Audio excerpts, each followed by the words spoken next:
Iceland is a stable democracy with a high standard of living, and until recently, extremely low unemployment and government debt.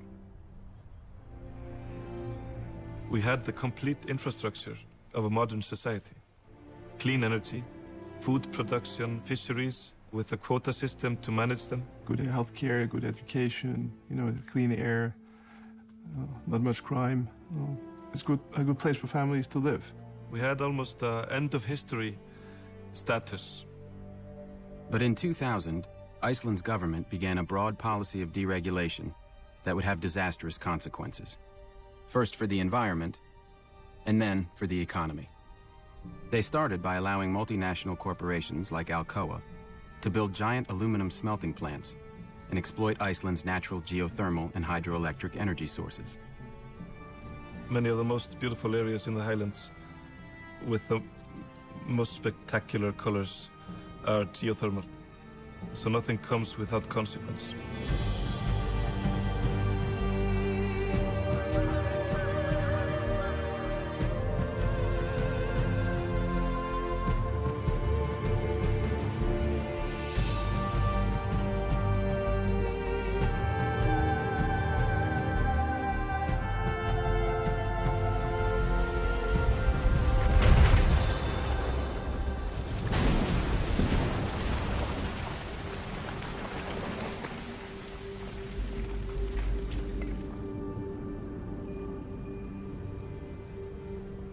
At the same time, the government privatized Iceland's 3 largest banks.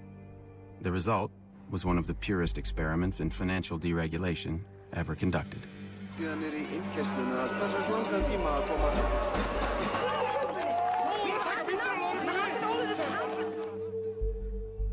Finance took over and more or less wrecked the place. In a 5-year period, these 3 tiny banks, which had never operated outside of Iceland, borrowed $120 billion, 10 times the size of Iceland's economy. The bankers showered money on themselves, each other, and their friends. There was a massive bubble. Stock prices went up by a factor of 9. House prices more than doubled. Iceland's bubble gave rise to people like Jan Asgeir Jóhannesson. He borrowed billions from the banks to buy up high-end retail businesses in London. He also bought a pinstriped private jet, a $40 million yacht, and a Manhattan penthouse. Newspapers always had the headline, "This millionaire bought this company," in the UK or in Finland or in France or wherever. Instead of saying, "This millionaire took $1 billion loan to buy this company and he took it from your local bank." The banks set up money market funds, and the banks advised deposit holders to withdraw money and put them in the money market funds. The Ponzi scheme needed everything it could. American accounting firms like KPMG audited the Icelandic banks and investment firms and found nothing wrong. And American credit rating agencies said Iceland was wonderful. In February 2007, the rating agency decided to upgrade the banks to the highest possible rate, AAA. It went so far as the government here traveling with the bankers as a PR show. When Iceland's banks collapsed at the end of 2008, unemployment tripled in 6 months. There is nobody unaffected in Iceland.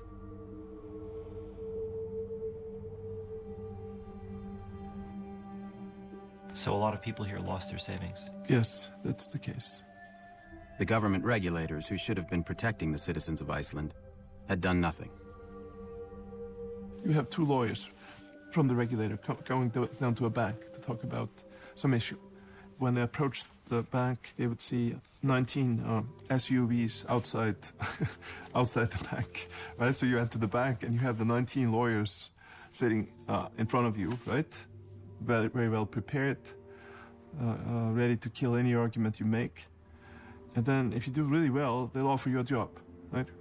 1/3 of Iceland's financial regulators went to work for the banks. But this is a universal problem, huh? In New York, you have the same problem, right? I'm on my way, I'm making it.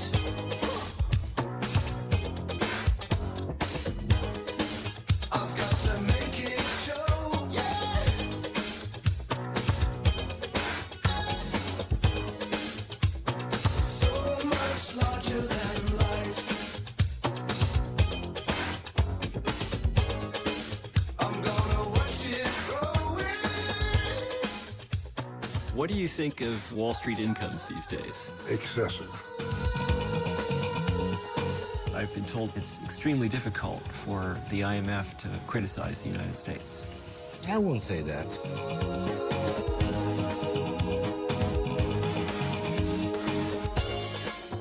We deeply regret our breaches of U.S. law. They're amazed at how much cocaine these Wall Streeters can use and get up and go to work the next day. I didn't know what credit default swaps are. I'm a little bit old-fashioned.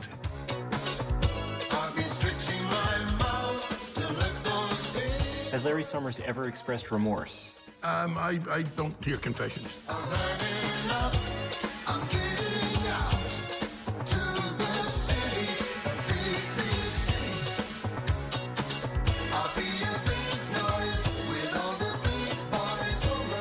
Government's just writing checks. That's plan A, that's plan B, and that's plan C. Would you support legal controls on executive pay?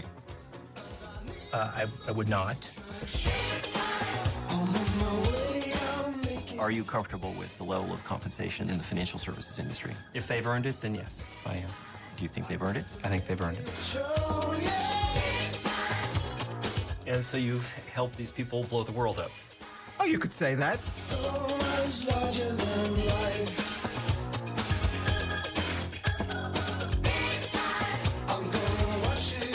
They were having massive private gains at public loss.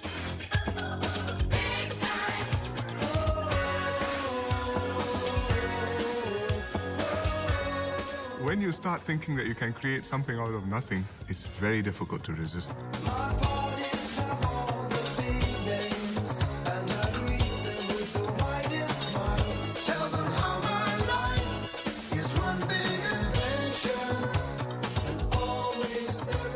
I'm concerned that a lot of people want to go back to the old way, the way they were operating prior to the crisis.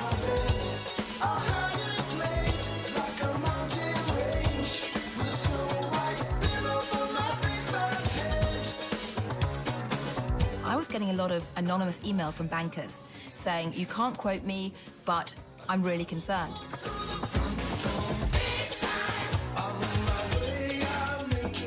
Why do you think there isn't a more systematic investigation being undertaken? Because then you'll find the culprits.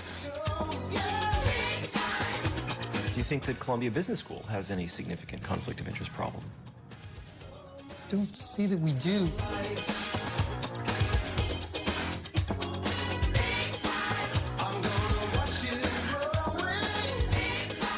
The regulators didn't do their job. They had the power to do every case that I made when I was State Attorney General. They just didn't want to.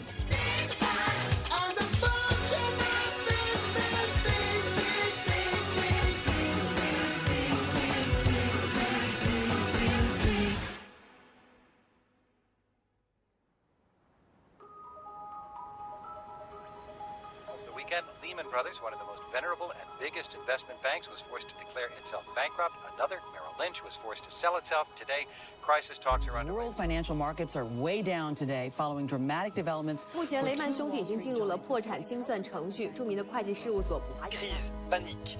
La presse française annonce clairement la couleur.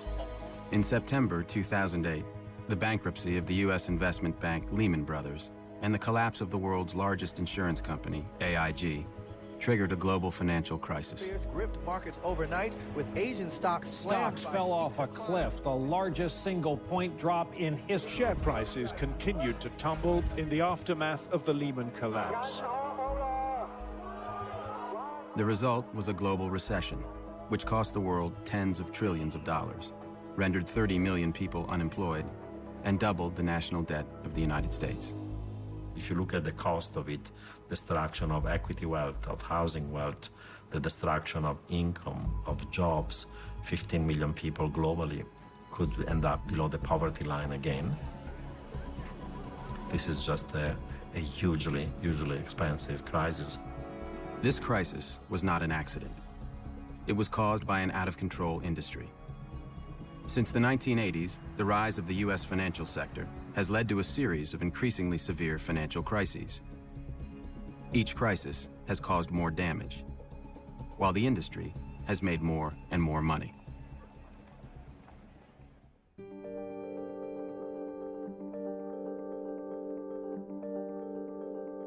After the Great Depression, the United States had 40 years of economic growth without a single financial crisis. The financial industry was tightly regulated. Most regular banks were local businesses, and they were prohibited from speculating with depositors' savings. Investment banks, which handled stock and bond trading, were small private partnerships. In the traditional investment banking partnership model, the partners put the money up. And obviously, the partners watched that money very carefully. They wanted to live well, but they didn't want to bet the ranch on anything. Paul Volcker served in the Treasury Department and was chairman of the Federal Reserve from 1979 to 1987. Before going into government, he was a financial economist at Chase Manhattan Bank. When I left Chase to go in the Treasury in 1969, I think my income was in the neighborhood of $45,000 a year. $45,000 a year. Morgan Stanley in 1972 had approximately 110 total personnel, one office, and capital of $12 million. Now, Morgan Stanley has 50,000 workers and has capital of several billion and has offices all over the world. In the 1980s, the financial industry exploded. The investment banks went public, giving them huge amounts of stockholder money. People on Wall Street started getting rich. I had a friend who was a bond trader at Merrill Lynch in the 1970s. He had a job as a train conductor at night because he had 3 kids and couldn't support them on what a bond trader made. By 1986, he was making millions of dollars and thought it was because he was smart. The highest order of business before the nation is to restore our economic prosperity.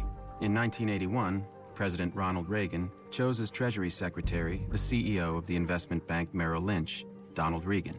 Wall Street and the president do see eye to eye. I've talked to many leaders of Wall Street. They all say we're behind the president 100%. The Reagan administration, supported by economists and financial lobbyists, started a 30-year period of financial deregulation.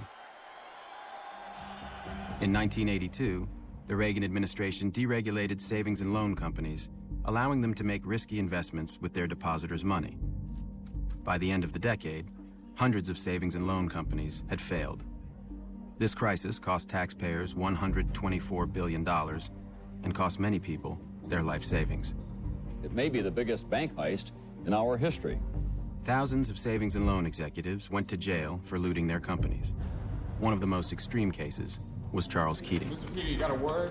In 1985, when federal regulators began investigating him, Keating hired an economist named Alan Greenspan. In this letter to regulators, Greenspan praised Keating's sound business plans and expertise and said he saw no risk in allowing Keating to invest his customers' money. Keating reportedly paid Greenspan $40,000. Charles Keating went to prison shortly afterwards. As for Alan Greenspan, President Reagan appointed him chairman of America's central bank, the Federal Reserve. Greenspan was reappointed by Presidents Clinton and George W. Bush. During the Clinton administration, deregulation continued under Greenspan, and Treasury Secretaries Robert Rubin, the former CEO of the investment bank Goldman Sachs, and Larry Summers, a Harvard economics professor. The financial sector, Wall Street being powerful, having lobbies, having lots of money, step by step captured the political system, both on the Democratic and the Republican side. By the late 1990s, the financial sector had consolidated into a few gigantic firms, each of them so large that their failure could threaten the whole system. And the Clinton administration helped them grow even larger. In 1998, Citicorp and Travelers merged to form Citigroup, the largest financial services company in the world. The merger violated the Glass-Steagall Act, a law passed after the Great Depression, which prevented banks with consumer deposits from engaging in risky investment banking activities. It was illegal to acquire Travelers. Greenspan said nothing. The Federal Reserve gave him an exemption for a year, and then they got the law passed. In 1999, at the urging of Summers and Rubin, Congress passed the Graham-Leach-Bliley Act, known to some as the Citigroup Relief Act. It overturned Glass-Steagall and cleared the way for future mergers.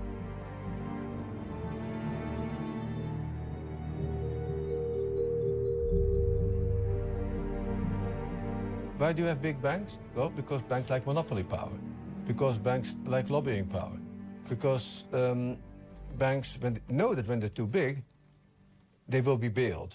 Markets are inherently unstable, or at least potentially unstable. And appropriate metaphor is the oil tankers. They're very big, and therefore you have to put in compartments to prevent the sloshing around of oil from capsizing the boat. The design of the boat has to take that into account. And after the Depression, the regulations actually introduced these very watertight compartments. And deregulation has led to the end of compartmentalization. The next crisis came at the end of the 90s. The investment banks fueled a massive bubble in internet stocks, which was followed by a crash in 2001 that caused $5 trillion in investment losses. The Securities and Exchange Commission, the federal agency which had been created during the Depression to regulate investment banking, had done nothing. In the absence of meaningful federal action, and there has been none, and given the clear failure of self-regulation, it has become necessary for others to step in and adopt the protections needed. Eliot Spitzer's investigation revealed that the investment banks had promoted internet companies they knew would fail. Stock analysts were being paid based on how much business they brought in, and what they said publicly was quite different from what they said privately. InfoSpace, given the highest possible rating, dismissed by an analyst as a piece of junk. Excite, also highly rated, called such a piece of crap. The defense that was proffered by many of the investment banks was not, you're wrong. It was, everybody's doing it and everybody knows it's going on, and therefore nobody should rely on these analysts anyway.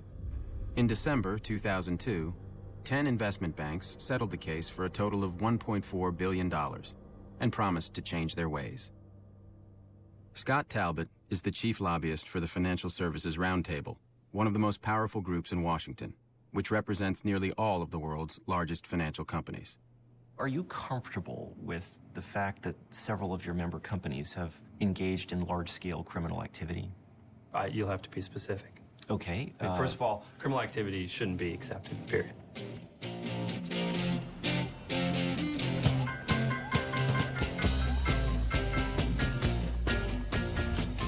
Since deregulation began, the world's biggest financial firms have been caught laundering money, defrauding customers, and cooking their books again and again and again. Taking care of business every day.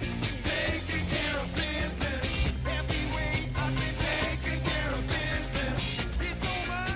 Credit Suisse helped funnel money for Iran's nuclear program and for the Aerospace Industries Organization of Iran, which builds ballistic missiles. Any information that would identify it as an Iranian would be removed. The bank was fined $536 million. Citibank helped funnel $100 million of drug money out of Mexico. Did you comment that she should, quote, lose any documents connected with the account? I said that in a kidding manner. It was at the early stages of this. I did not mean it seriously. Between 1998 and 2003, Fannie Mae overstated its earnings by more than $10 billion. These accounting standards are highly complex and require determinations over which experts often disagree. CEO Franklin Raines, who used to be President Clinton's budget director, received over $52 million in bonuses. When UBS was caught helping wealthy Americans evade taxes, they refused to cooperate with the U.S. government. Would you be willing to supply the names? If there's a treaty framework... No treaty framework. You've agreed you participated in a fraud.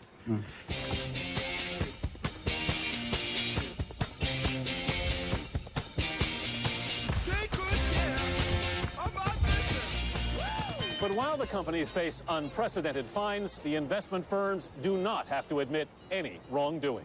When you're this large and you're dealing with this many products and this many customers, mistakes happen. The financial services industry seems to have a level of criminality that is, somewhat distinctive. When was the last time that Cisco or Intel or Google or Apple or IBM, I totally agree with you about high-tech versus financial services, but high-tech... So how come? High-tech is a fundamentally creative business where the value generation and the income derives from actually creating something new and different. Beginning in the 1990s, deregulation and advances in technology led to an explosion of complex financial products called derivatives. Economists and bankers claimed they made markets safer, but instead, they made them unstable. Since the end of the Cold War, a lot of former physicists, mathematicians decided to apply their skills not on Cold War technology, but on financial markets. And together with investment bankers and hedge funds. Creating different weapons. Absolutely. As Warren Buffett said, weapons of mass destruction. Regulators, politicians, and business people did not take seriously the threat of financial innovation on the stability of the financial system. Using derivatives, bankers could gamble on virtually anything. They could bet on the rise or fall of oil prices, the bankruptcy of a company, even the weather. By the late 1990s, derivatives were a $50 trillion unregulated market. In 1998, someone tried to regulate them. Brooksley Born graduated first in her class at Stanford Law School and was the first woman to edit a major law review. After running the derivatives practice at Arnold & Porter, Born was appointed by President Clinton to chair the Commodity Futures Trading Commission, which oversaw the derivatives market. Brooksley Born asked me if I would come work with her. We decided that this was a serious, potentially destabilizing market. In May of 1998, the CFTC issued a proposal to regulate derivatives. Clinton's Treasury Department had an immediate response. I happened to go into Brooksley's office, and she was just putting down the receiver on her telephone, and the blood had drained from her face. And she looked at me and said, "That was Larry Summers. He had 13 bankers in his office." He conveyed it in a very bullying fashion, sort of directing her to stop. The banks were now heavily reliant for earnings on these types of activities. And that led to a titanic battle to prevent this set of instruments from being regulated. Shortly after the phone call from Summers, Greenspan, Rubin, and SEC Chairman Arthur Levitt issued a joint statement condemning Born and recommending legislation to keep derivatives unregulated. Regulation of derivatives transactions that are privately negotiated by professionals is unnecessary. She was overruled, unfortunately, first by the Clinton administration and then by the Congress. In 2000, Senator Phil Gramm took a major role in getting a bill passed that pretty much exempted derivatives from regulation. They are unifying markets, they're reducing regulatory burden. I believe that we need to do it.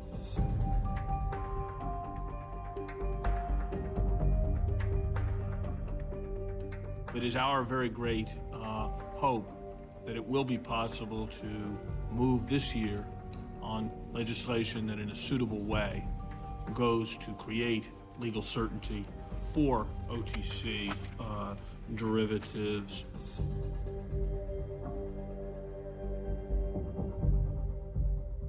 I wish to associate myself with all of the remarks of Secretary Summers.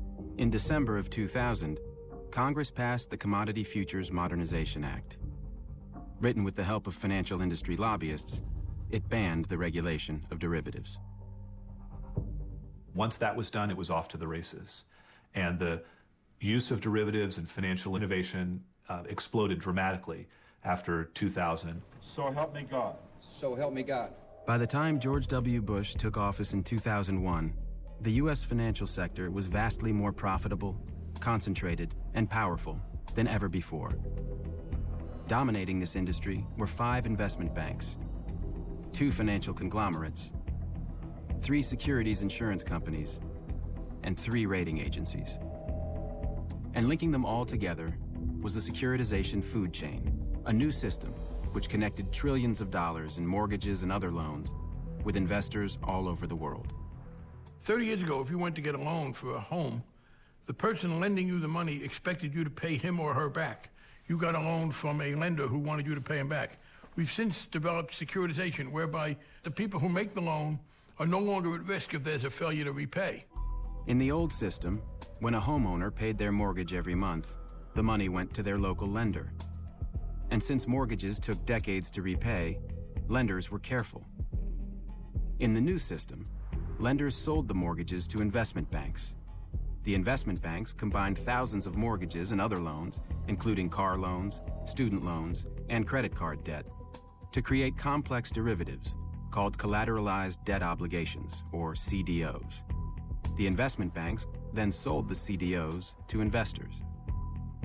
Now, when homeowners paid their mortgages, the money went to investors all over the world. The investment banks paid rating agencies to evaluate the CDOs, and many of them were given a AAA rating, which is the highest possible investment grade.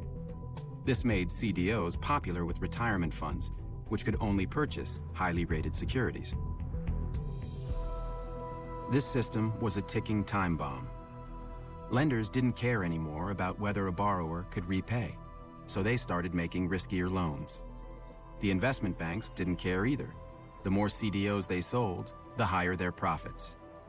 And the rating agencies, which were paid by the investment banks, had no liability if their ratings of CDOs proved wrong. You weren't going to be on the hook, and there weren't regulatory constraints. So it was a green light to just pump out more and more and more loans. Between 2000 and 2003, the number of mortgage loans made each year nearly quadrupled. Everybody in this securitization food chain from the very beginning until the end, they didn't care about the quality of the mortgage. They were caring about maximizing the volume and getting a fee out of it. In the early 2000s, there was a huge increase in the riskiest loans, called subprime. But when thousands of subprime loans were combined to create CDOs, many of them still received AAA ratings. Now, it would have been possible to create derivative products that don't have these risks, that carry the equivalent of deductibles, where there are limits on the risks that can be taken on and so forth. They didn't do that, did they? They didn't do that, and in retrospect, they should have done.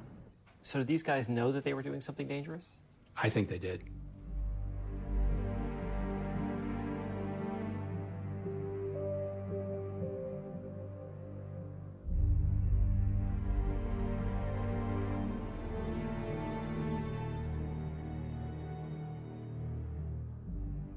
All the incentives that the financial institutions offered to their mortgage brokers were based on selling the most profitable products, which were predatory loans. If the banker makes more money if they put you in a subprime loan, that's where they're gonna put you.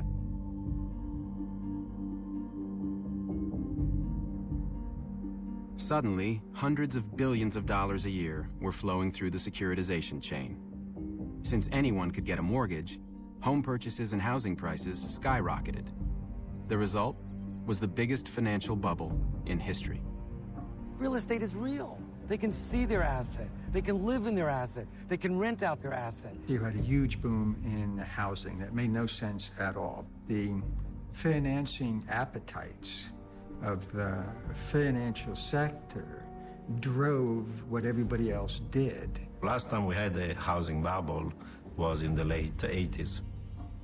In that case, the increase in home prices had been relatively minor.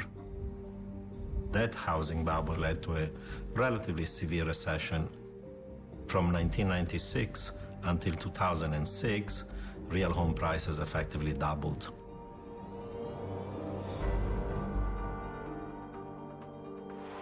At $500 a ticket, they've come to hear how to buy their very own piece of the American dream.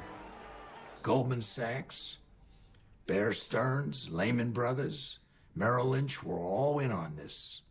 The subprime lending alone increased from $30 billion a year in funding to over $600 billion a year in 10 years. They knew what was happening. Countrywide Financial, the largest subprime lender, issued $97 billion worth of loans. It made over $11 billion in profits as a result. On Wall Street, annual cash bonuses spiked. Traders and CEOs became enormously wealthy during the bubble. Lehman Brothers was a top underwriter of subprime lending, and their CEO, Richard Fuld, took home $485 million. On Wall Street, this housing and credit bubble was leading to hundreds of billions of dollars of profits. By 2006, about 40% of all profits of S&P 500 firms was coming from financial institutions. It wasn't real profits, it wasn't real income, it was just money that was being created by the system and booked as income 2-3 years down the road. There's a default, it's all wiped out. I think it was, in fact, in retrospect, a great big national, and not just national, global Ponzi scheme. Through the Home Ownership and Equity Protection Act, the Federal Reserve Board had broad authority to regulate the mortgage industry, but Fed Chairman Alan Greenspan refused to use it. Alan Greenspan said, no, that's regulation. Ideologically, I don't believe in it. For 20 years, Robert Gnizda was the head of Greenlining, a powerful consumer advocacy group. He met with Greenspan on a regular basis. We gave him an example of countrywide and 150 different complex adjustable rate mortgages. He said, if you had a doctorate in math, you wouldn't be able to understand them enough to know which was good for you and which wasn't. So we thought he was going to take action. But as the conversation continued, it was clear he was stuck with his ideology. We met again with Greenspan in 2005. Often we met with him twice a year, and never less than once a year. And he wouldn't change his mind.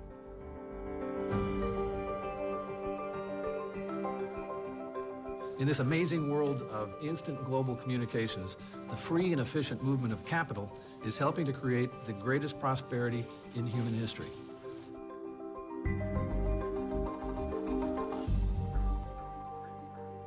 $146 people were cut from the enforcement division of the SEC. Is that what you also testified to? Yes.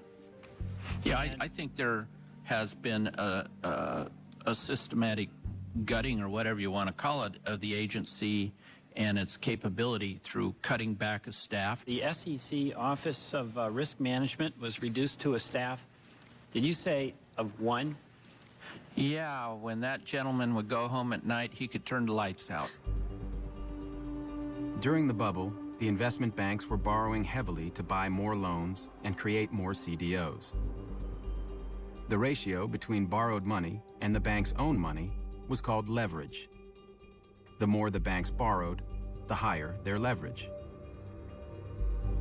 In 2004, Henry Paulson, the CEO of Goldman Sachs, helped lobby the Securities and Exchange Commission to relax limits on leverage, allowing the banks to sharply increase their borrowing.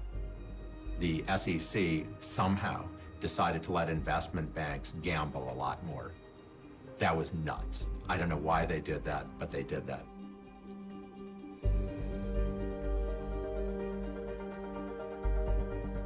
We've said these are the big guys, and clearly that's true. But that means if anything goes wrong, it's going to be an awfully big mess. At these levels, you obviously are dealing with the most highly sophisticated financial institutions. These are the firms that do most of the derivative activity in the United States. We talked to some of them as to what their comfort level was. The firms actually thought that the number was appropriate. The commissioners vote to adopt the rule amendments and new rules as recommended by the staff. Yes. Yes. We do indeed. Unanimous, and we are adjourned. The degree of leverage in the financial system became absolutely frightening. Investment banks leveraging up to the level of 33 to 1, which means that a tiny 3% decrease in the value of their asset base would leave them insolvent.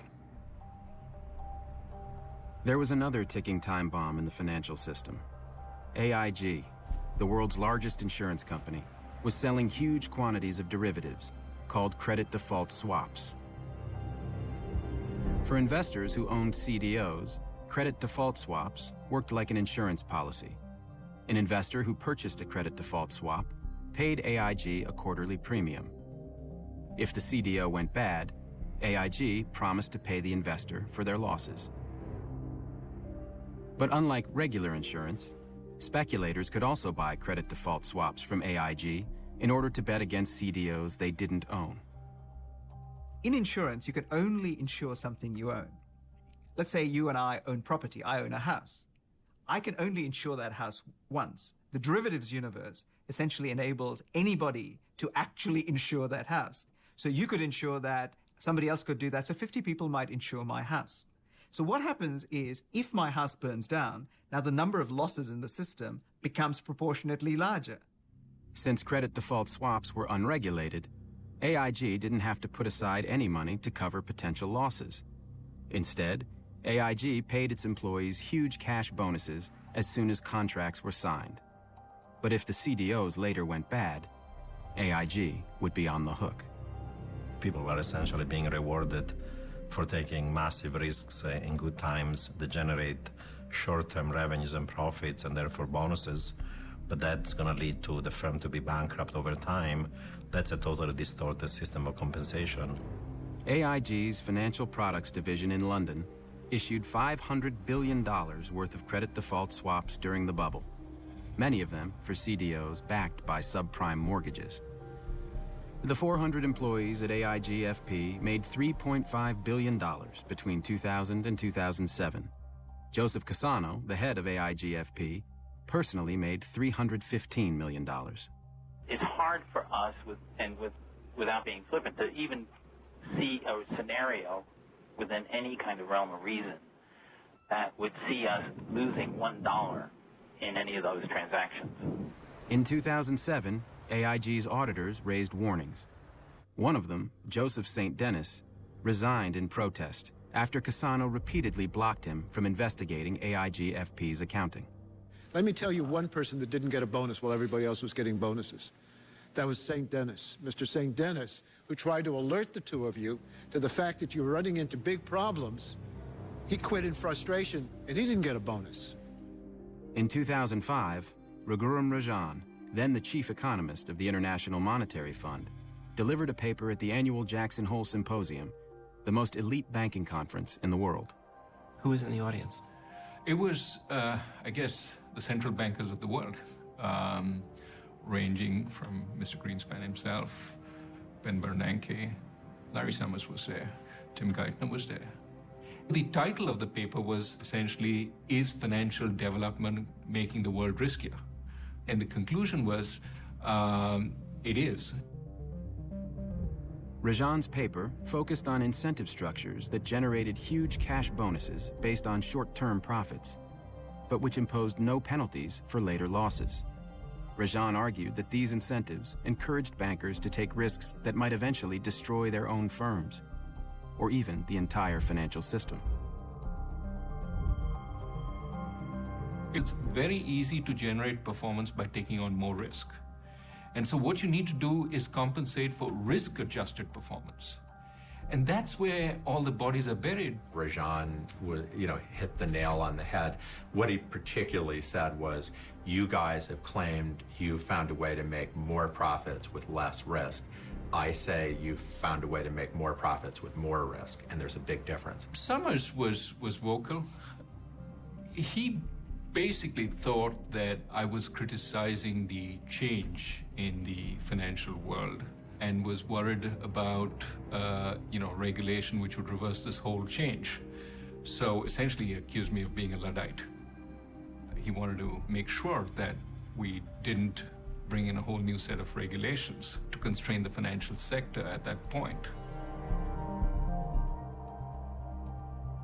You're going to make an extra $2 million a year or $10 million a year for putting your financial institution at risk. Someone else pays the bill. You don't pay the bill. Would you make that bet? Most people who worked on Wall Street said, sure, I'd make that bet.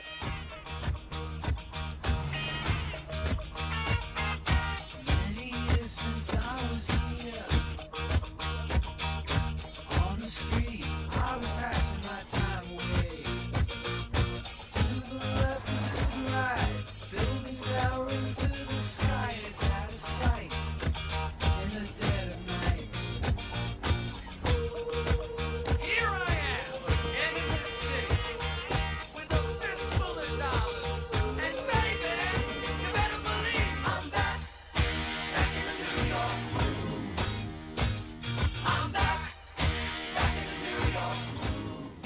was enough. They don't want to own one home. They want to own 5 homes. And they want to have an expensive penthouse on Park Avenue. And they want to have their own private jet. You think this is an industry where very high compensation levels are justified?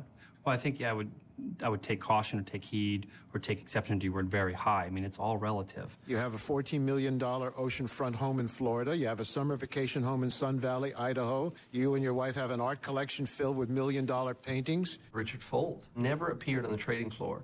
There were art advisors up there all the time. You know, he had his own private elevator. He went out of his way to be disconnected. I mean, his elevator, they hired technicians to program it, you know, so that his driver would call in the morning and a security guard would hold it. There's only like a 2 or 3 second window where he actually has to see people. And he hops into this elevator and goes straight to 31. Lehman owned a bunch of corporate jets. Do you know about this? Yes. How many were there? Well, there were 6, including the 767s. He also had a helicopter. I see. Isn't that kind of a lot of planes to have for... We're dealing with type A personalities, and type A personalities know everything in the world. Banking became a pissing contest. No, mine's bigger than yours, that kind of stuff. It was all men that ran it, incidentally. $50 billion deals were not large enough, so we do $100 billion deals. These people are risk takers, they're impulsive.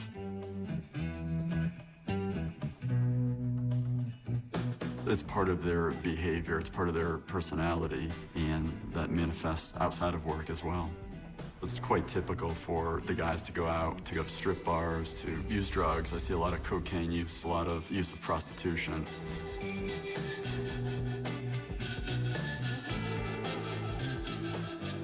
Recently, neuroscientists have done experiments where they've taken individuals and put them into an MRI machine, and they have them play a game where the prize is money. And they noticed that when these subjects earn money, the part of the brain that gets stimulated is the same part that cocaine stimulates. A lot of people feel that they need to really participate in that behavior to make it, to get promoted, to get recognized.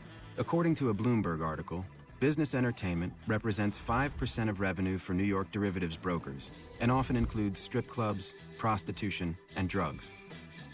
A New York broker filed a lawsuit in 2007 against his firm, alleging he was required to retain prostitutes to entertain traders. There's just a blatant disregard for the impact that their actions might have on society, on family. They have no problem using a prostitute and going home to their wife.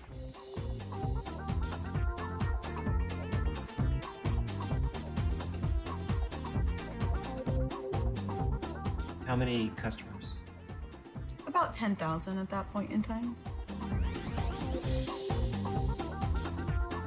What fraction were from Wall Street? Of the higher end clients, probably 40 to 50%. And were all the major Wall Street firms represented? Goldman Sachs? Lehman Brothers. Yeah, they're all in there.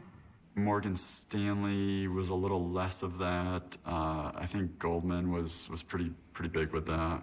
A lot of clients would call me and say, can you get me a Lamborghini for the night for the girl?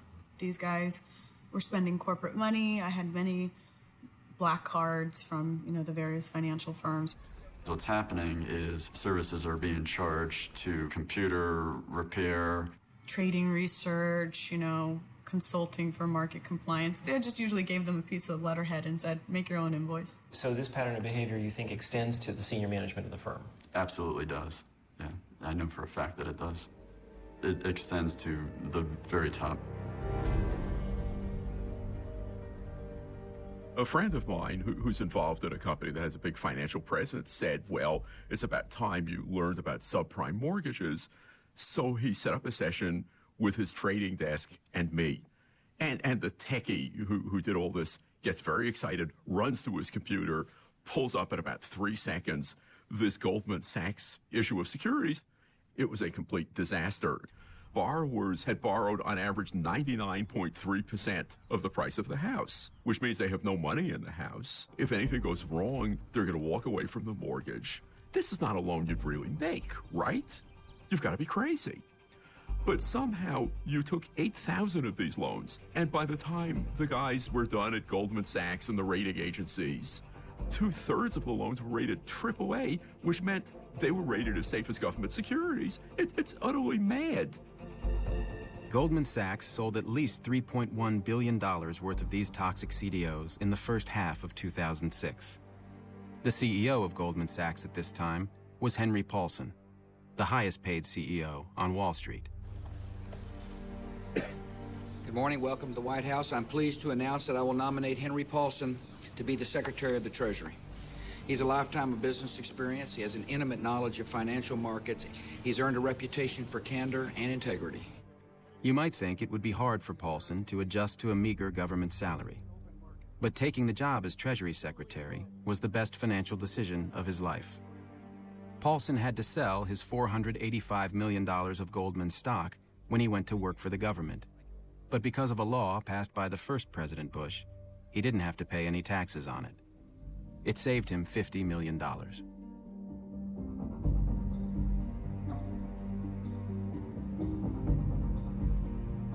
The article came out in October of 2007. Already a third of the mortgages defaulted. Now, most of them are gone. One group that had purchased these now worthless securities was the Public Employees Retirement System of Mississippi, which provides monthly benefits to over 80,000 retirees. They lost millions of dollars and are now suing Goldman Sachs.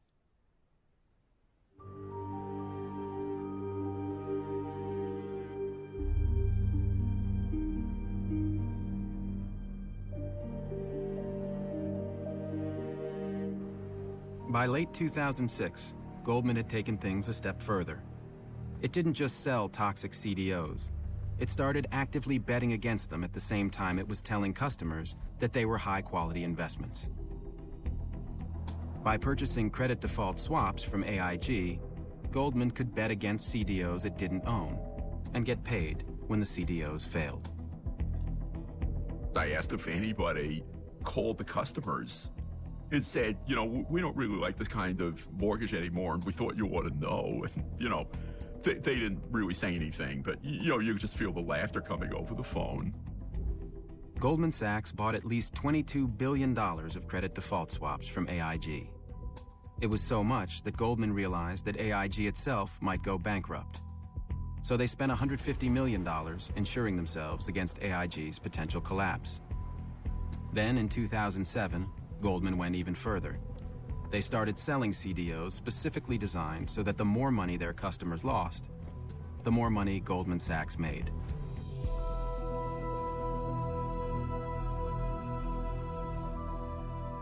$600 million of Timberwolf securities is what you sold.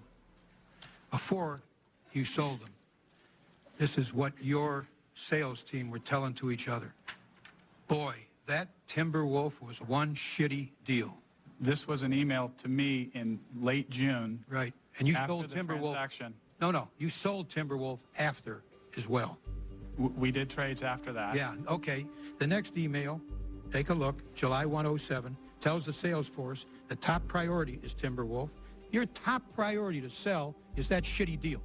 If you have an adverse interest to your client, you have the duty to disclose that to your client, to tell that client of your adverse interest. That's my question.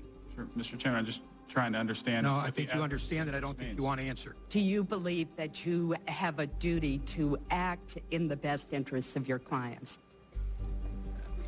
Again, Senator, I will repeat, we have a duty to serve our clients by showing prices on transactions that they ask us to show prices for. What do you think about selling securities which your own people think are crap? Does that bother you?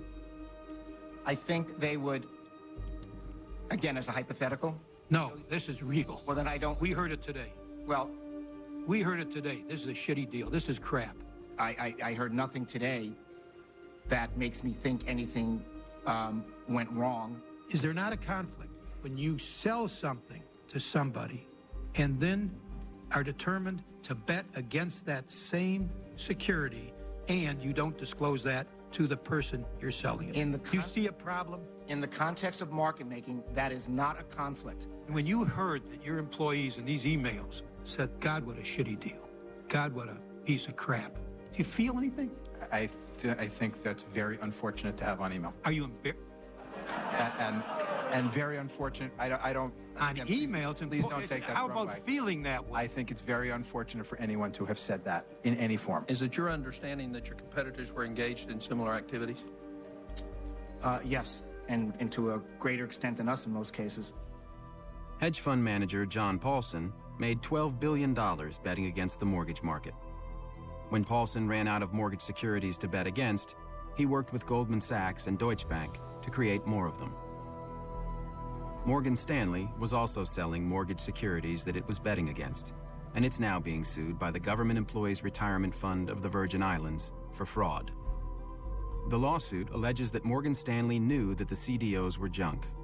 Although they were rated AAA, Morgan Stanley was betting they would fail.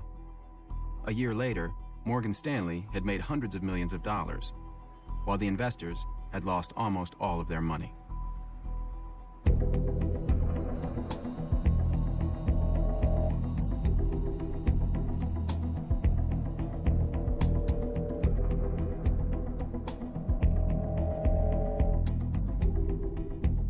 You would have thought that pension funds would have said, those are subprime. Why am I buying them?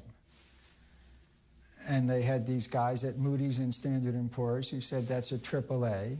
None of these securities got issued without the imprimatur, the good housekeeping seal of approval of the rating agencies.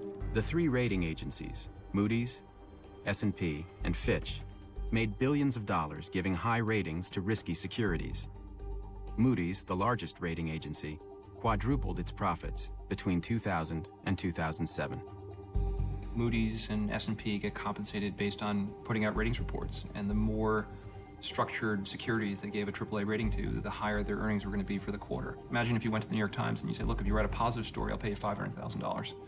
But if you don't, I'll give you nothing. The rating agencies could have stopped the party and said, we're sorry, we're going to tighten our standards.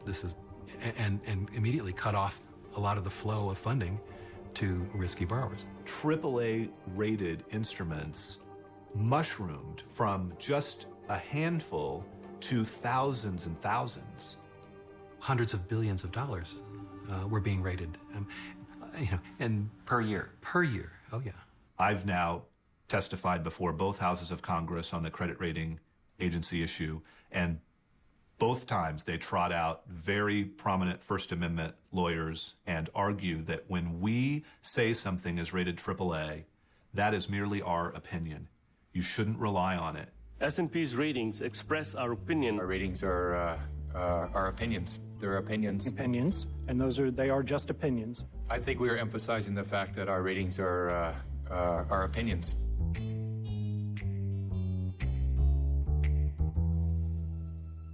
They do not speak to the market value of a security, the volatility of its price, or its suitability as an investment.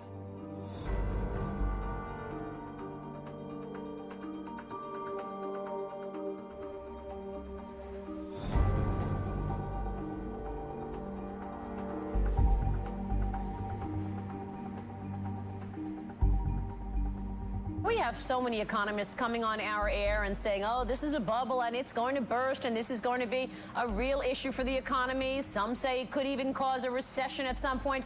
What is the worst case scenario if, in fact, we were to see prices come down substantially across the country?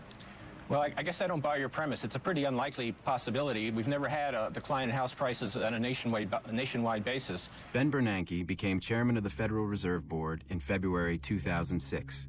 The top year for subprime lending. But despite numerous warnings, Bernanke and the Federal Reserve Board did nothing.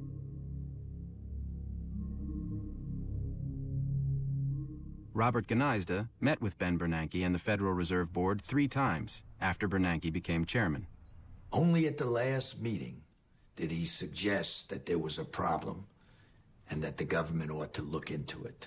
When was that? What year? It's 2009, March 11th in D.C. This year? This year we met, yes. And so for the 2 previous years you met him, even in 2008? Yes. One of the 6 Federal Reserve Board governors serving under Bernanke was Frederick Mishkin, who was appointed by President Bush in 2006. Did you participate in these semi-annual meetings that Robert Gneisda and Greenlining had with the Federal Reserve Board? Yes, I did. I was actually on the committee that was involved with the Consumer and Community Affairs Committee. He warned in an extremely explicit manner about what was going on, and he came to the Federal Reserve Board with loan documentation of the kind of loans that were frequently being made, and he was listened to politely and nothing was done. Right. So, again, I don't know the details in terms of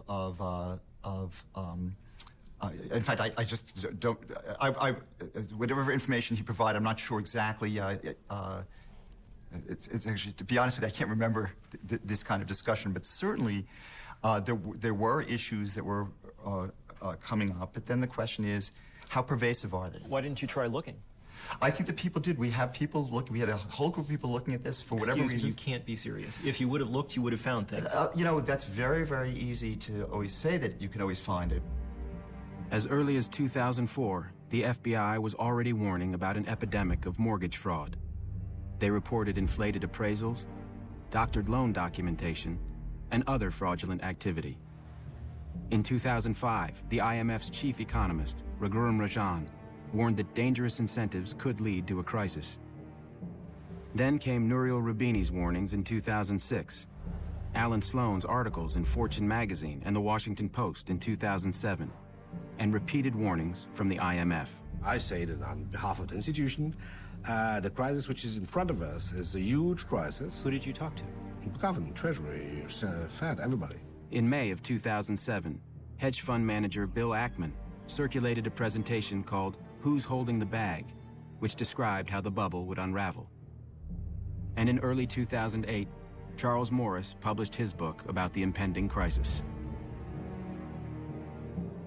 You're just not sure, what do you do? And you might have some suspicions that underwriting standards are being weakened, but then the question is, should you do anything about it? By 2008, home foreclosures were skyrocketing, and the securitization food chain imploded. Lenders could no longer sell their loans to the investment banks, and as the loans went bad, dozens of lenders failed. Chuck Prince of Citibank famously said that we have to dance until the music stops. Actually, the music has stopped already when he said that. The market for CDOs collapsed, leaving the investment banks holding hundreds of billions of dollars in loans, CDOs, and real estate they couldn't sell. When the crisis started, both the Bush administration and the Federal Reserve were totally behind the curve. They did not understand the extent of it. At what point do you remember thinking for the first time, this is dangerous, this is bad? I remember very well I think it was a G7 meeting of February 2008, and I remember discussing the issue with Hank Paulson, and I clearly remember telling Hank, we are watching this tsunami coming, and you just proposing that we ask which swimming costume we're going to put on. What was his response? What was his feeling? Things are pretty much under control. Yes, we are looking at this situation carefully, and yeah, it's under control. We're going to keep growing, okay? And obviously, I'll say it, if you're growing, you're not in recession, right? I mean, we all know that. In a matter of days, one of the pillars of Wall Street... In March of 2008, the investment bank Bear Stearns ran out of cash and was acquired for $2 a share by J.P. Morgan Chase. The deal was backed by $30 billion in emergency guarantees from the Federal Reserve. That was the time when the administration could have come in and put in place, various kinds of measures that would have reduced system risk. The information I'm receiving from some entities is the end is not here, that there are other shoes to fall. I've seen those investment banks working with the Fed and the SEC strengthen their liquidity, strengthen their capital positions. I get reports all the time. Our regulators are very vigilant. On September 7th, 2008, Henry Paulson announced the federal takeover of Fannie Mae and Freddie Mac, two giant mortgage lenders on the brink of collapse. Nothing about our actions today in any way reflects a changed view of the housing correction or the strength of other U.S. financial institutions. 2 days later, Lehman Brothers announced record losses of $3.2 billion, and its stock collapsed. The effects of Lehman and AIG in September still came as a surprise. I mean, this is even after July and Fannie and Freddie. So clearly there was stuff that as of September, major stuff, that nobody knew about. I think that's fair. Bear Stearns was rated AAA like a month before it went bankrupt? More likely A2. A2? Yeah. Okay. A2 is still not bankrupt. No, it's a high investment grade, solid investment grade rating. Lehman Brothers, A2 within days of failing. AIG, AA within days of being bailed out. Fannie Mae and Freddie Mac were AAA when they were rescued. Citigroup, Merrill, all of them had investment grade ratings. How can that be? Well, that's a good question. That's a great question. At no point did the administration ever go to all the major institutions and say, this is serious, tell us what your positions are, no bullshit, where are you? Mm-hmm. Well, first, that's what the regulators, that's their job, right? Their job is to understand the exposure across these different institutions, and they have a very refined understanding that I think became more refined as the crisis proceeded. So, forgive me, but that's clearly not true. I mean, what do you mean it's not true? In August of 2008, were you aware of the credit ratings held then by Lehman Brothers, Merrill Lynch, AIG, and did you think that they were accurate? Well, certainly by that time, it was always clear that earlier credit ratings weren't accurate because they had been downgraded substantially. No, they hadn't. There was still some downgrading in terms of the industry and concerns, and certainly the stock price. Not some. All those firms were rated at least A2 until a couple of days before they were rescued. Well, then the answer is I just don't know enough to really answer your question on this particular issue. Governor Fred Mishkin is resigning effective August 31. He says he plans to return to his teaching post at Columbia's Graduate School of Business.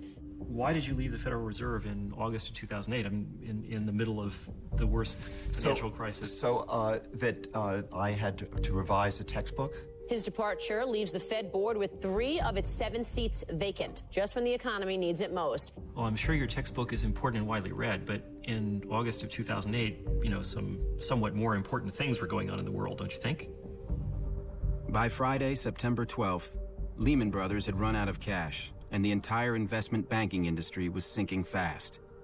The stability of the global financial system was in jeopardy. That weekend, Henry Paulson and Timothy Geithner, president of the New York Federal Reserve, called an emergency meeting with the CEOs of the major banks in an effort to rescue Lehman. But Lehman wasn't alone. Merrill Lynch, another major investment bank, was also on the brink of failure. And that Sunday, it was acquired by Bank of America. The only bank interested in buying Lehman was the British firm Barclays. But British regulators demanded a financial guarantee from the U.S. government. Paulson refused.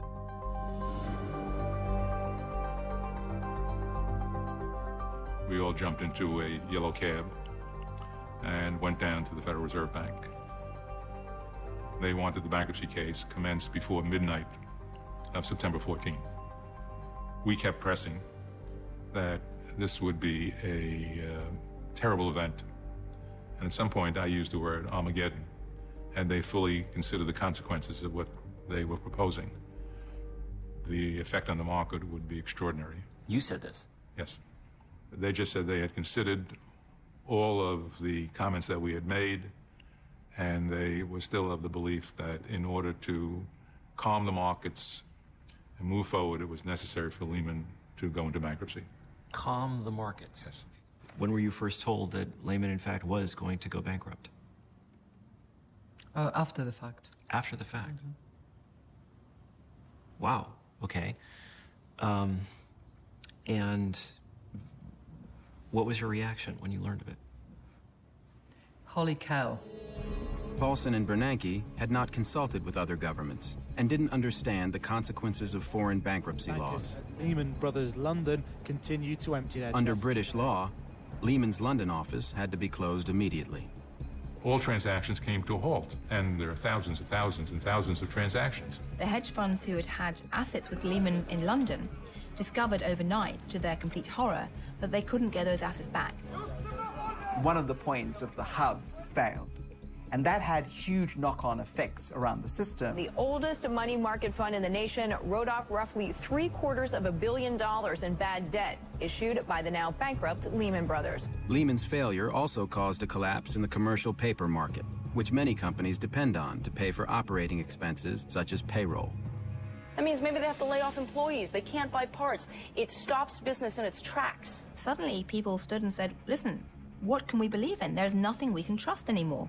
That same week, AIG owed $13 billion to holders of credit default swaps, and it didn't have the money. AIG was another hub. If AIG had stopped, all planes may have to be, stop flying. On September 17th, AIG is taken over by the government. And one day later, Paulson and Bernanke asked Congress for $700 billion to bail out the banks. We're coming together. They warned that the alternative would be a catastrophic financial collapse. It was scary, the entire system froze up. Every part of the financial system, every part of the credit system, nobody could borrow money. There was like a cardiac arrest of the global financial system. I'm playing the hand that was dealt me. A lot of what I'm dealing with, I'm dealing with the consequences of things that were done often many years ago. Secretary Paulson spoke throughout the fall and all the potential root causes of this, and there are plenty. He called them. So I'm not sure. You're not being serious about that, are you? I am being serious. What would you have expected? What were you looking for that you didn't see? He was the senior advocate for prohibiting the regulation of credit default swaps and also lifting the leverage limits on the investment banks. So again, he mentioned those things? I never heard him mention those things. Could we turn this off for a second?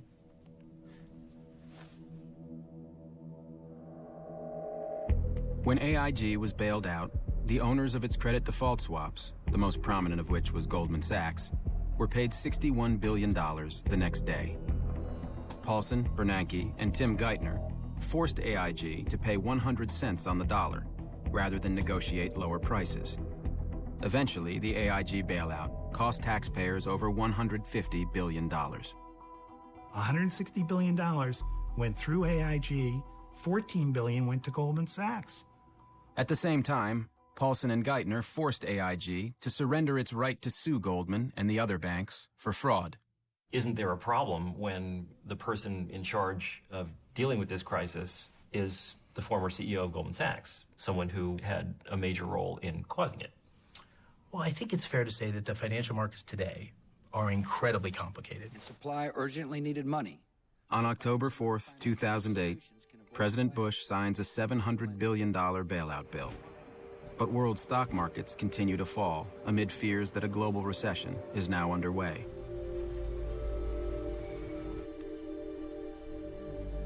The bailout legislation does nothing to stem the tide of layoffs and foreclosures. Unemployment in the United States and Europe quickly rises to 10%. The recession accelerates and spreads globally. I began to get really scared because I hadn't foreseen the whole world going down at the same rate at the same time.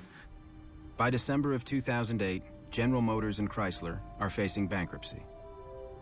And as U.S. consumers cut back on spending, Chinese manufacturers see sales plummet.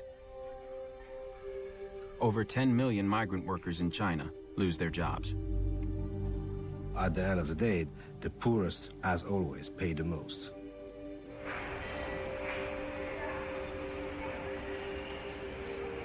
Here you can earn a lot of money, like 70, 80 US dollar per month. As a farmer in the countryside, you cannot earn so much money. The workers, they just wire the salary to the hometown to give them family. The crisis started in America. We all know it will be coming to China. Some factories try to cut off some workers. And some people get poor because they lose the job. The lives get harder.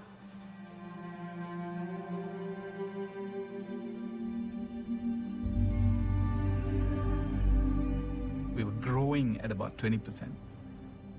It was a super year. And then we suddenly went to -9 this quarter. Exports collapsed, and we're talking like 30%. So we just took a hit, fell off a cliff, boom. Even as the crisis unfolded, we didn't know how wide it was going to spread or how severe it was going to be. And we were still hoping that there would be some way for us to have a shelter and be less battered by the storm. But it's not possible. It's a very globalized world. The economies are all linked together.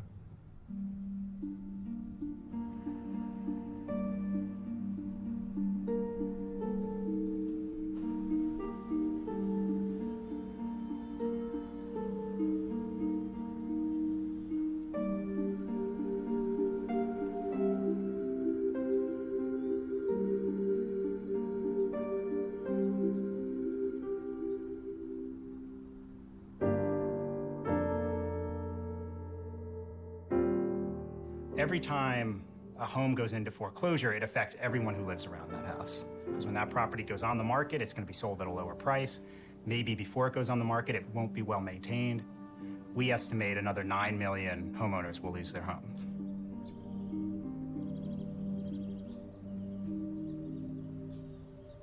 Salimos un fin de semana a mirar qué casas estaban de venta. Miramos una. El pago iba a ser de $3,200.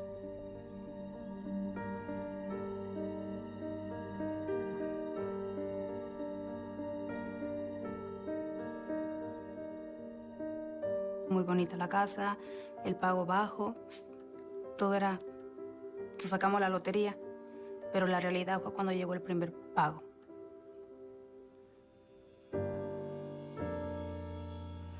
Y yo en lo personal me sentía muy mal con mi esposo.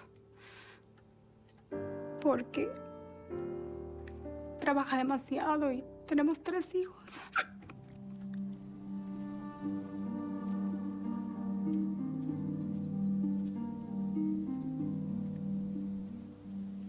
The vast majority I've seen lately, unfortunately, are people who've just been hurt by the economy. They were living, day to day, paycheck to paycheck, and unfortunately that ran out. And unemployment isn't going to pay a house mortgage. It's not going to pay a car bill. I was a log truck driver, and they shut down all the logging systems up there, shut down the sawmills and everything. So I moved down here on a construction job, and the construction job got shut down too. So things are so tough. There's a lot of people out there, and pretty soon you're going to be seeing more camps like this around because there's just no jobs right now.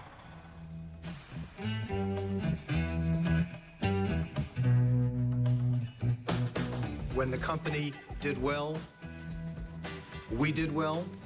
When the company did not do well, sir, we did not do well. The men who destroyed their own companies and plunged the world into crisis walked away from the wreckage with their fortunes intact. The top 5 executives at Lehman Brothers made over $1 billion between 2000 and 2007. And when the firm went bankrupt, they got to keep all the money. The system worked. It doesn't make any sense for us to make a loan that's going to fail because we lose. They lose, the borrower loses, the community loses, and we lose. Countrywide CEO Angelo Mozillo made $470 million between 2003 and 2008. $140 million came from dumping his Countrywide stock in the 12 months before the company collapsed. Ultimately, I hold the board accountable when a business fails, because the board is responsible for hiring and firing the CEO and overseeing big strategic decisions. The problem with board composition in America is the way boards are elected. The boards are pretty much, in many cases, picked by the CEO. The board of directors and the compensation committees are the 2 bodies best situated to determine the pay packages for executives. How do you think they've done over the past 10 years? Well, I think that if you look at those, I would give about a B. Because A B, yes. Not an F. Not an F, not an F. Stan O'Neill, the CEO of Merrill Lynch, received $90 million in 2006 and 2007 alone. After driving his firm into the ground, Merrill Lynch's board of directors allowed him to resign, and he collected $161 million in severance. Instead of being fired, Stan O'Neill is allowed to resign and takes away $151 million. That's a decision that board of directors made at that point. And what grade do you give that decision? That's a tougher one. I don't know if I would give that one a B as well. O'Neill's successor, John Thain, was paid $87 million in 2007, And in December of 2008, 2 months after Merrill was bailed out by U.S. taxpayers, Thain and Merrill's board handed out billions in bonuses. In March of 2008, AIG's Financial Products Division lost $11 billion. Instead of being fired, Joseph Cassano, the head of AIG FP, was kept on as a consultant for $1 million a month. And you want to make sure that the key players and the key employees within AIG FP, we retain that intellectual knowledge. I attended a very interesting dinner organized by Hank Paulson a little more than 1 year ago. Some officials and a couple of CEOs from the biggest banks in the U.S. And surprisingly enough, all these gentlemen were arguing we were too greedy, so we have part of responsibility, fine. And then they were turning to the Treasurer, to the Secretary of the Treasury, and say, you should regulate more because we're too greedy. We can't avoid it. The only way to avoid this is to have more regulation. I have spoken to many bankers about this question, including very senior ones. And this is the first time that I've ever heard anybody say that they actually wanted their compensation to be regulated in any way. Yeah, because it was at the moment where they were afraid. And after, when solution to the crisis began to appear, then probably they changed their mind. In the U.S., the banks are now bigger, more powerful, and more concentrated than ever before. There are fewer competitors. A lot of smaller banks have been taken over by big ones. JP Morgan today is even bigger than it was before. JP Morgan took over first Bear Stearns and then WAMU. Bank of America took over Countrywide and Merrill Lynch. Wells Fargo took over Wachovia. After the crisis, the financial industry, including the Financial Services Roundtable, worked harder than ever to fight reform. The financial sector employs 3,000 lobbyists, more than 5 for each member of Congress. Do you think the financial services industry has excessive political influence in the United States? No. I think that every person in the country is represented here in Washington. And you think that all segments of American society have equal and fair access to the system? You can walk into any hearing room that you would like. Yes, I do. One can walk into any hearing room. One cannot necessarily write the kind of lobbying checks that your industry writes or engage in the level of political contributions that your industry engages in. Between 1998 and 2008, the financial industry spent over $5 billion on lobbying and campaign contributions. And since the crisis, they're spending even more money. The financial industry also exerts its influence in a more subtle way, one that most Americans don't know about. It has corrupted the study of economics itself. Deregulation had tremendous financial and intellectual support because people argued it for their own benefit. The economics profession was the main source of that illusion. Since the 1980s, academic economists have been major advocates of deregulation and played powerful roles in shaping U.S. government policy. Very few of these economic experts warned about the crisis. And even after the crisis, many of them opposed reform. The guys who taught these things tended to get paid a lot of money being consultants. Business school professors don't live on a faculty salary. They do very, very well. Over the last decade, the financial services industry has made about $5 billion worth of political contributions in the United States. It's kind of a lot of money. That doesn't bother you? No. Martin Feldstein is a professor at Harvard and one of the world's most prominent economists. As President Reagan's chief economic advisor, he was a major architect of deregulation. And from 1988 until 2009, he was on the board of directors of both AIG and AIG Financial Products, which paid him millions of dollars. You have any regrets about having been on AIG's board? I have no comments. No, I have no regrets about being on AIG's board. None? That I can say, absolutely not. Absolutely not. Okay. You have any regrets about AIG's decisions? I cannot say anything more about AIG. I've taught at Northwestern, and Chicago, Harvard, and Columbia. Glenn Hubbard is the dean of Columbia Business School and was the chairman of the Council of Economic Advisors under George W. Bush. Do you think the financial services industry has too much political power in the United States? I don't think so, no. You certainly wouldn't get that impression by the drubbing that they regularly get in Washington. Many prominent academics quietly make fortunes while helping the financial industry shape public debate and government policy. The Analysis Group, Charles River Associates, Compass Lexicon, and the Law and Economics Consulting Group manage a multi-billion-dollar industry that provides academic experts for hire. Two bankers who used these services were Ralph Ciaffi and Matthew Tannen, Bear Stearns hedge fund managers prosecuted for securities fraud. After hiring the Analysis Group, both were acquitted. Glenn Hubbard was paid $100,000 to testify in their defense. Do you think that the economics discipline has a conflict of interest problem? I'm not sure I know what you mean.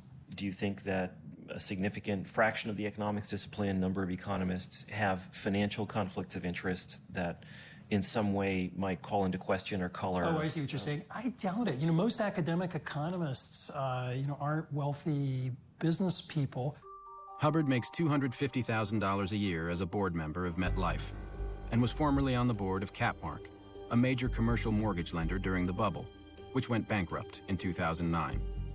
He has also advised Nomura Securities, KKR Financial Corporation, and many other financial firms. Laura Tyson, who declined to be interviewed for this film, is a professor at the University of California, Berkeley. She was the chair of the Council of Economic Advisors and then director of the National Economic Council in the Clinton administration. Shortly after leaving government, she joined the board of Morgan Stanley, which pays her $350,000 a year.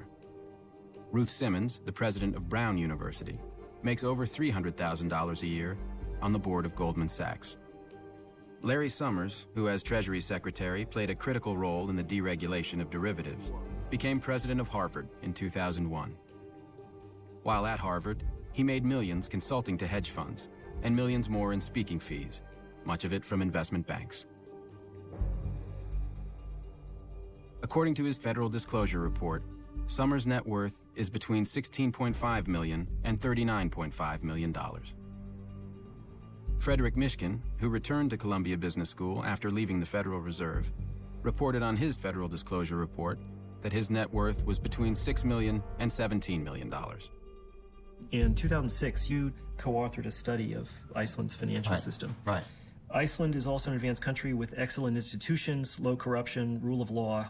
The economy has already adjusted to financial liberalization, while prudential regulation and supervision is generally quite strong. Yeah, and that was the mistake. That turns out that that the prudential regulation and supervision was not strong in Iceland, and particularly so what during led this you period, to think that it was?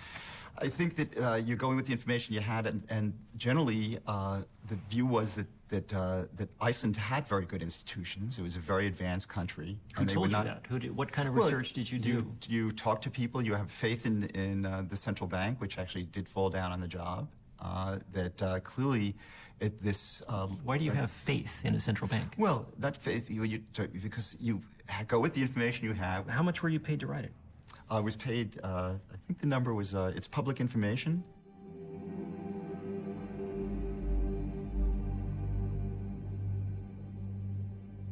On your CV, the title of this report has been changed from Financial Stability in Iceland to Financial Instability in Iceland. Oh, well, I don't know. Whatever it is the thing. If it's a typo, there's a typo. I think what should be publicly available is whenever anybody does research on a topic that they disclose if they have any financial conflict with that research. But if I recall, there is no policy to that effect. I can't imagine anybody not doing that. In terms of putting it in a paper, there would be significant professional sanction for failure to do that. I didn't see any place in the study where you indicated that you had been paid by the Icelandic Chamber of Commerce to produce it. No, I don't, Okay. Richard Portis, the most famous economist in Britain, and a professor at London Business School, was also commissioned by the Icelandic Chamber of Commerce in 2007 to write a report which praised the Icelandic financial sector. The banks themselves are highly liquid. They've actually made money on the fall of the Icelandic krona. These are strong banks. Their funding, their market funding is assured for the coming year. These are well-run banks. Richard, thank you so much. Like Mishkin, Portis's report didn't disclose his payment from the Icelandic Chamber of Commerce. Does Harvard require disclosures of financial conflict of interest in publications? Not to my knowledge. Do you require people to report the compensation they've received from outside activities? No. Don't you think that's a problem? I don't see why. Martin Feldstein being on the board of AIG, Laura Tyson going on the board of Morgan Stanley, Larry Summers making $10 million a year consulting to financial services firms. Irrelevant. Yeah, basically irrelevant. You've written a very large number of articles about a very wide array of subjects. You never saw fit to investigate the risks of unregulated credit default swaps? I never did. Same question with regard to executive compensation, the regulation of corporate governance, the effect of political contributions. I don't know that I would have anything to add to those discussions. I'm looking at your resume now. It looks to me as if the majority of your outside activities are consulting and directorship arrangements with the financial services industry. Would you not agree with that characterization? No, to my knowledge, I don't think my consulting clients are even on my CV, so no. Who are your consulting clients? I don't believe I have to discuss that with you. Okay. In fact, you have a few more minutes and the interview's over. Do you consult for any financial services firms? The answer is I do. But I do not want to go into details about that. Do they include other financial services firms? Possibly. You don't remember? This isn't a deposition, sir. I was polite enough to give you time. Foolishly, I now see. But you have 3 more minutes. Give it your best shot. In 2004, at the height of the bubble, Glenn Hubbard co-authored a widely read paper with William C. Dudley, the chief economist of Goldman Sachs.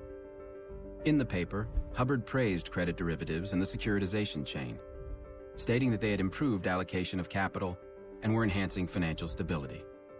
He cited reduced volatility in the economy and stated that recessions had become less frequent and milder. Credit derivatives were protecting banks against losses and helping to distribute risk. A medical researcher writes an article saying, to treat this disease, you should prescribe this drug. Turns out doctor makes 80% of personal income from manufacture of this drug. Does not bother you. I think it's certainly important to disclose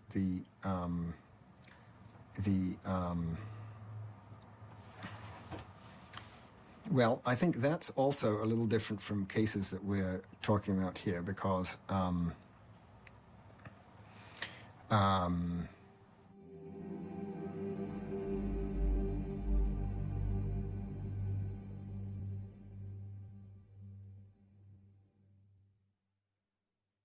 So, what do you think this says about the economics discipline?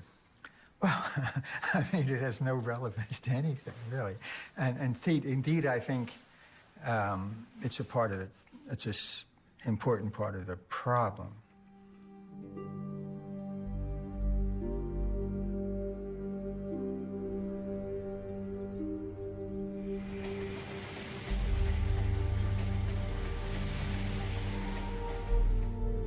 The rising power of the U.S. financial sector was part of a wider change in America. Since the 1980s, the United States has become a more unequal society, and its economic dominance has declined. Companies like General Motors, Chrysler, and U.S. Steel, formerly the core of the U.S. economy, were poorly managed and falling behind their foreign competitors. And as countries like China opened their economies, American companies sent jobs overseas to save money. For many, many years, the 660 million people in the developed world were effectively sheltered from all of this additional labor that existed on the planet. Suddenly, the bamboo curtain and the iron curtain are lifted, and you have 2.5 billion additional people. American factory workers were laid off by the tens of thousands. Our manufacturing base was destroyed literally over the course of a few years. As manufacturing declined, other industries rose. the United States leads the world in information technology, where high-paying jobs are easy to find. But those jobs require an education. And for average Americans, college is increasingly out of reach. While top private universities like Harvard have billions of dollars in their endowments, funding for public universities is shrinking, and tuition is rising. Tuition for California's public universities rose from $650 in the 1970s to over $10,000 in 2010. Increasingly, the most important determinant of whether Americans go to college is whether they can find the money to pay for it. Meanwhile, American tax policy shifted to favor the wealthy. When I first came to office, I thought taxes were too high, and they were. The most dramatic change was a series of tax cuts designed by Glenn Hubbard, who at the time was serving as President Bush's chief economic advisor. The Bush administration sharply reduced taxes on investment gains, stock dividends, and eliminated the estate tax. We had a comprehensive plan that, when acted, has left nearly $1.1 trillion in the hands of American workers, families, investors, and small business owners. Most of the benefits of these tax cuts went to the wealthiest 1% of Americans. And by the way, it was really the cornerstone in many ways of our economic recovery policy. Inequality of wealth in the United States is now higher than in any other developed country. American families responded to these changes in two ways: by working longer hours and by going into debt. As the middle class falls further and further behind, there is a political urge to respond by making it easier to get credit. You don't have to have a lousy home. The low-income home buyer can have just as nice a house as anybody else. American families borrowed to finance their homes, their cars, their health care, and their children's educations. People in the bottom 90% lost ground between 1980 and 2007.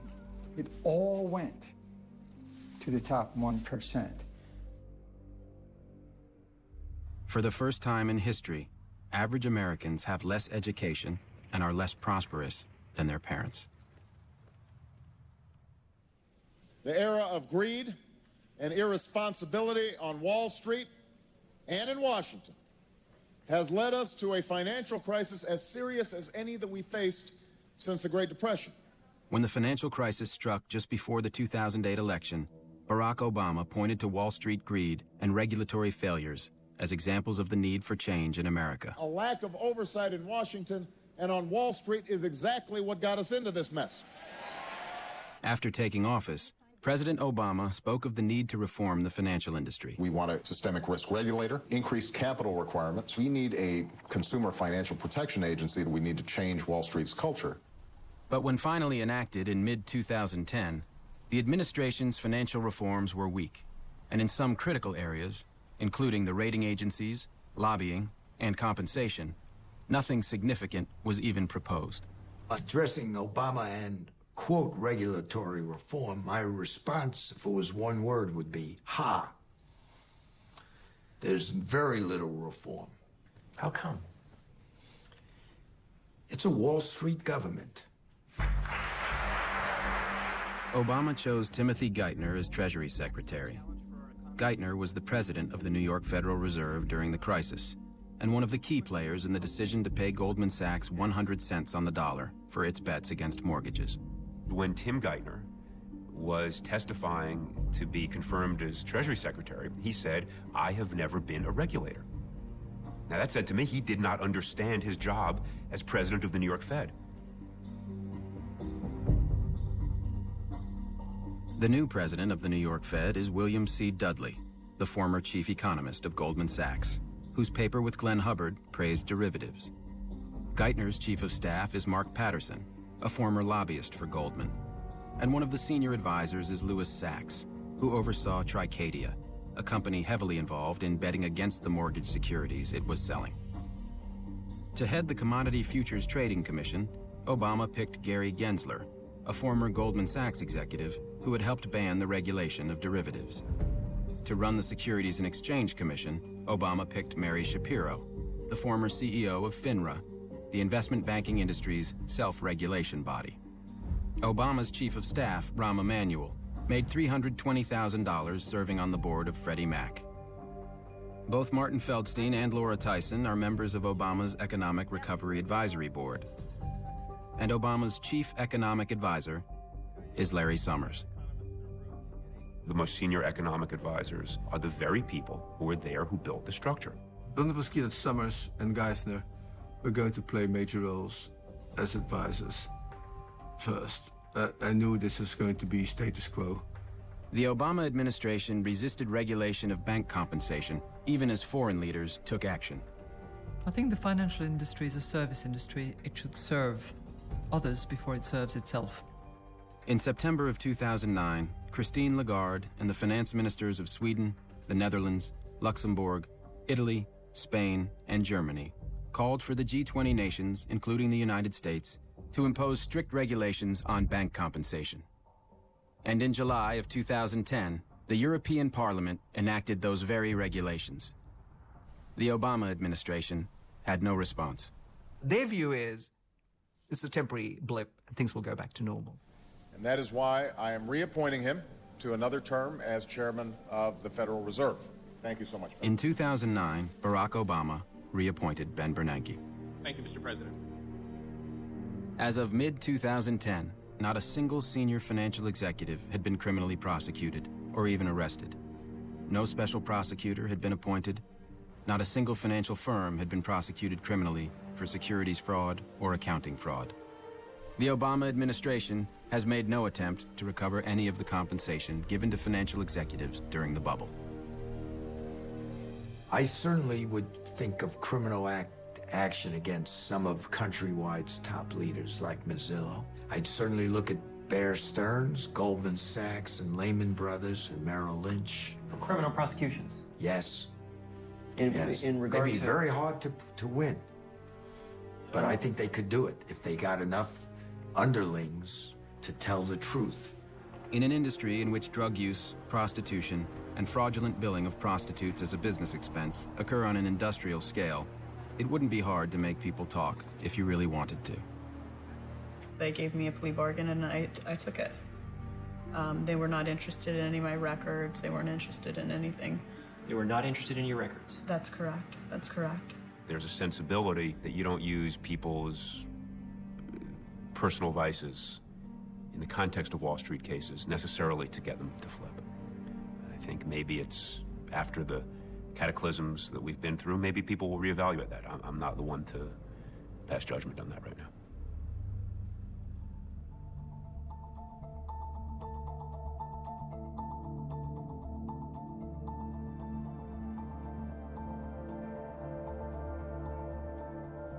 You come to us today telling us we're sorry, we didn't mean it, we won't do it again.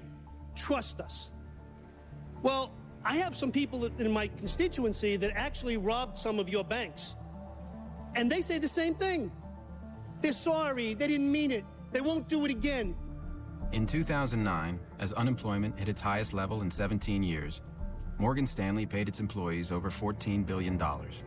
And Goldman Sachs paid out over $16 billion. In 2010, bonuses were even higher. Why should a financial engineer be paid four times to 100 times more than a real engineer? A real engineer build bridges. A financial engineer build dreams. And when those dreams turn out to be nightmares, other people pay for it. For decades, the American financial system was stable and safe. But then something changed. The financial industry turned its back on society, corrupted our political system, and plunged the world economy into crisis. At enormous cost, we've avoided disaster and are recovering. But the men and institutions that caused the crisis are still in power, and that needs to change. They will tell us that we need them, and that what they do is too complicated for us to understand. They will tell us it won't happen again. They will spend billions fighting reform.